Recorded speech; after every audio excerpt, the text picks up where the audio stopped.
We've got to get to Blue Origin because it's over the top. It's over the top what's happened with these women. It was very profound. I don't know if you've seen Katy Perry talk about it, but she's basically a guru now. Yeah. What were her findings? That's my question. Well, what she did she brought a learn? daisy, which is super important. It shows you how quick the flight was. The dead daisy that's like snipped from its life source was still alive or still vibrant. Yeah, and it's Look at her. Yeah. Shattered daisy. Wow. Katy Perry, Gayle King, and Lauren Sanchez blasted off into space in an historic all-female space flight as they rode this huge phallic instrument of Jeff Bezos's into the sky as a blatant Amazon commercial disguised as female empowerment. God, this is so dumb. Okay. Now, so they go up there and they float for like 10 minutes. At least. And then they come down. Let's not minimize this. No, I know. It's a big deal. Let's celebrate female astronauts. And because they were united. Oh my God, you guys, look, we're seeing the moon. Guess what? We all see the moon just fine down here. Have you seen the moonrise? Great. So, Katy Perry went to space and somehow made it less majestic. Think about it. She traveled to the very edge of Earth's atmosphere, a place most humans will never experience.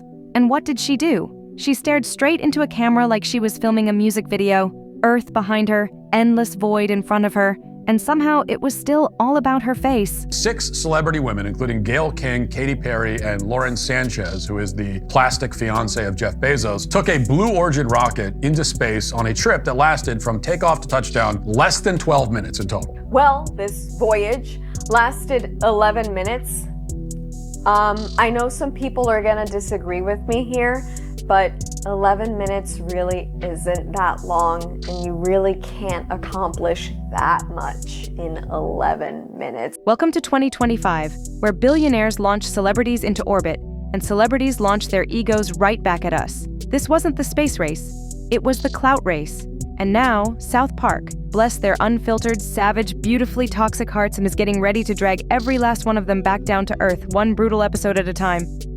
Katy Perry, I just want to congratulate you on being the first astronaut to sing in space for real. Thanks, Jeff. It was one small step for women, one giant leap for my Lifetime's tour. By the way, it's Captain Perry now. I know you're just a simple businessman, but I went to space for real. Here's the situation. April 14th, Blue Origin, Jeff Bezos' personal rocket company, launched NS-25, a historic suborbital mission carrying 6 passengers. And by historic, I mean historic levels of cringe.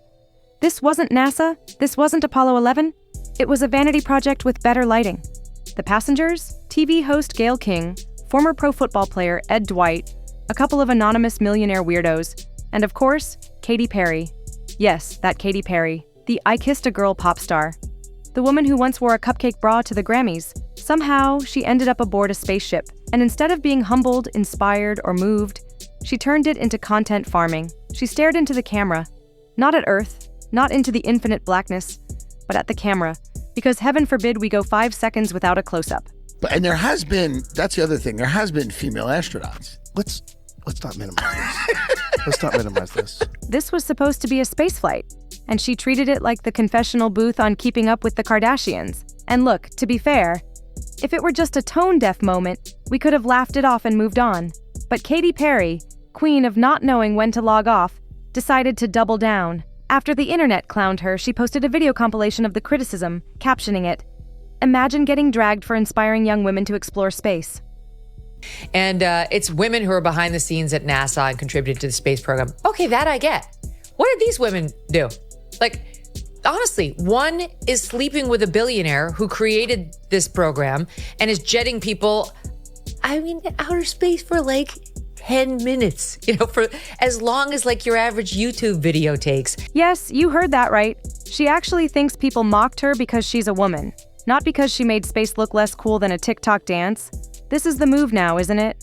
Do something cringy, get called out, and immediately cry sexism. As if that magically erases the embarrassment. It's like a celebrity fire extinguisher. Except instead of putting out fires, it just makes you look even more desperate. And they came back and they're like, everything's changed. Is it? Okay. They had nothing to do with any of the engineering. They're just looking for famous faces who could draw attention to Jeff Bezos' weird little rocket. And just when you think the story's about to fade away, guess who shows up? South Park. The legends. The last surviving creators in Hollywood who don't care about your pronouns, your publicists, or your Twitter tantrums. Trey Parker and Matt Stone, the guys who've been roasting celebrities since the 90s without missing a beat, are turning Katy Perry's space meltdown into an episode. And folks, it's going to be brutal. It's actually swagger jacking from the astronauts, the engineers, the genius. This is hard, right? What they're doing is hard. It's taking from them and giving the glory to people who don't deserve it. It's DEI in action. According to leaks, this is coming in episode 4 of South Park season 27, a savage parody of the Blue Origin flight. In this version, a group of celebrities, including lookalikes of Katy Perry, Gayle King, P. Diddy, and Jeff Bezos, are launched into orbit under the fake excuse of inspiring progress. But secretly, they're part of a twisted Botox experiment in space. I swear I'm not making this up. Katy Perry's animated character reportedly gets her face injected mid-flight, and it starts melting in zero gravity. That's the level of satire we're dealing with. Her vanity literally collapses under the pressure of physics. That's not just comedy. That's poetic justice. The point here is that calling this a crew or implying that this is some revolutionary, big glass ceiling breaking win for women is basically complete bullshit. Meanwhile, Jeff Bezos, who South Park already roasted back in 2018 as a power-hungry alien, is back again. This time, he's running the whole mission, shipping celebrities into space like some Bond villain obsessed with luxury beauty treatments. And then there's Diddy. Remember, Diddy is drowning in scandal, lawsuits, and FBI raids right now. It's a mess. South Park reportedly throws a Diddy lookalike into a space prison jumpsuit, floating around, mumbling about secret lists and shady deals. It's savage. It's unhinged. It's everything we need right now. I had Commander Chris Hadfield on, and he was at one point in time the longest person that had been in space from, wasn't he? It's like he was there for like 6 months. And he was saying it was unbelievable, like how difficult it was to recover once you get back to Earth. He couldn't walk. It was just like a total vertigo. Like his whole body was like so not used to gravity. All of his bones were weak. All of his muscles were weak. But these just seem fine, these ladies. Well, for now. Let's not minimize. Let's not minimize the sacrifice they made no, for it's a great huge. nation. It For was the a big world, deal. in fact. For the world. They're To profoundly show people. different. They're profoundly different now. To show people. What's inspiring? That's what I'm saying. But it doesn't stop there. This episode is just the warm-up. Trey and Matt are reportedly planning an entire arc of episodes built around 2025's biggest celebrity meltdowns and political disasters. And Katy Perry's Space Clown show is just the opening shot.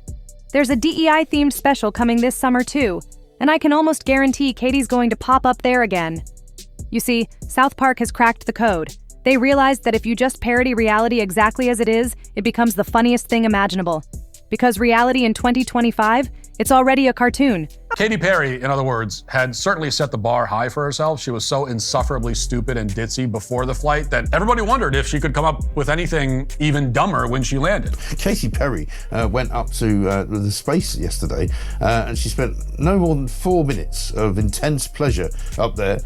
Came back and talked about how much in love she was with it, how amazing it all was. And she's talking as if she's Neil Armstrong or Buzz Aldrin, you know, landing on the moon, first people planting a flag. She was in space for 4 minutes. She's got longer songs than that. Let's put this into perspective. In 2023, South Park dropped Joining the Panderverse, a brutal takedown of Disney's gender-swapped reboots, identity politics, and the rotting corpse of modern entertainment. They went after Kathleen Kennedy, Bob Iger, and themselves, and that special went viral. It shattered records. Why? Because it had teeth. Because it didn't apologize. Because it reminded people that real comedy punches up, not down. And now, with season 27, they're bringing that same ruthless energy to celebrities like Katy Perry, the ones who treat spaceflight like a photo op. These are the people who think they're too rich, too famous, too important to ever be mocked. South Park is about to prove them wrong again. And honestly, it's overdue. Because when someone can board a spaceship, literally stand on the edge of the infinite, and still think, but how's my lighting? That's a sign that celebrity culture has officially spiraled into madness. This wasn't a scientific breakthrough. It was a billion-dollar content farm, a glorified Instagram shoot dressed up like a rocket launch. And the kicker? Katy Perry still thinks she's the hero of the story. She still thinks she inspired girls to reach for the stars, when in reality, All she inspired was the South Park animators to boot up Maya and start melting her face off in glorious HD. This is what happens when fame becomes a shield, when criticism is reframed as oppression, when going to space becomes less about wonder and more about branding. South Park saw the desperation and did what they do best. They pointed at it, laughed, and said, "Yeah, this is stupid." So here's what we're left with: a billionaire rocket launch, a ship full of fame-chasing influencers, a pop star hijacking a scientific moment for clout, a backlash reframed as sexism, and a cartoon that's about to drag every last one of them straight to hell. And if you think this is the end, oh no, it's just the beginning. Because every time a celebrity tries to reframe their cringe as a noble cause, every time another rich and famous name fails upward, every time a publicist scrambles to rewrite reality in real time, South Park will be there holding up a mirror. And that mirror, it's brutal. Let me know what you think down below. Are you Team Katy? Team Bezos? Or are you just here to watch the entire celebrity space shuttle explode in glorious cartoon fire?